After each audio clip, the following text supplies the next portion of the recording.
हामी दलितहरूको मुक्तिका कुरा गरिरहेका छौं, दलितहरूको न्यायका कुरा गरिरहेका छौं, तर हामी यो समाजलाई, यो समाजभित्र भइराखेको अन्तर्द्वन्द्वलाई, अन्तरसंघर्षलाई ठिक ढंगले बुझ्न र त्यसको लिडरशिप ठिक ढंगले हामीले गर्न सकिराखेका छैनौं।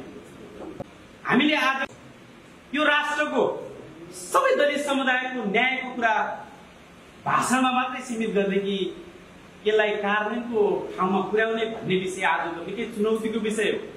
अघि अतिथिहरूले दलित समुदायका मान्छे यहाँ हलमा कम भयो भन्ने कुरा पनि आयो। दलित समुदायका मान्छे आज हलमा हुनै पर्दैन जस्तो लाग्छ मलाई। यहाँ खास जनप्रतिनिधिहरू हुनु पर्थ्यो, यहाँ वडा अध्यक्षहरू हुनु पर्थ्यो, यहाँ यो बर्दिया जिल्लाबाट प्रतिनिधित्व गरिराखेका, यो बाँसरी नगरपालिकाबाट प्रतिनिधित्व गरिराखेका राजनीतिक दलका अग्रजहरू यहाँ हुनुपर्छ। आज खास भन्ने हो भने सामन्तवादको अवशेषमा टिकेको राज्य संरचनाको परिचालन गरिराखेका, त्यसको सञ्चालन गरिराखेका मान्छेहरू यहाँ हुनुपर्छ। आज तिनीहरूलाई पाठ पढाउन जरुरी छ, तिनीहरूलाई सिकाउन जरुरी छ। समाजमा मान्छेलाई, जनतालाई ठिक ढंगले चाहिँ सुशिक्षित गर्न सकिराखेको छैन।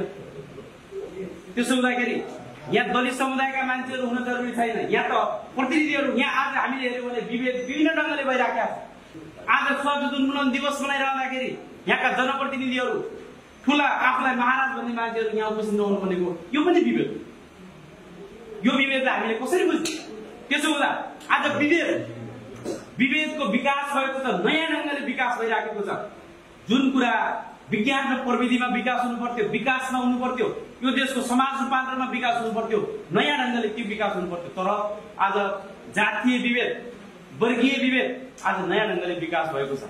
त्यसो हुँदा हामीले यो राज्यलाई, यो देशको संविधानलाई, यो देशको संविधान चलाइराखेका शासकहरूलाई हामी के भन्न चाहन्छौँ? कयौं वर्षदेखि, हजारौं वर्षदेखि दलित समुदायमाथि, उत्पीडित समुदायमाथि गरेको दमन अत्याचारको चाहिँ माफी यो राज्यले मनाउनु पर्छ भन्ने कुराहरू यहाँ राख्नु छ।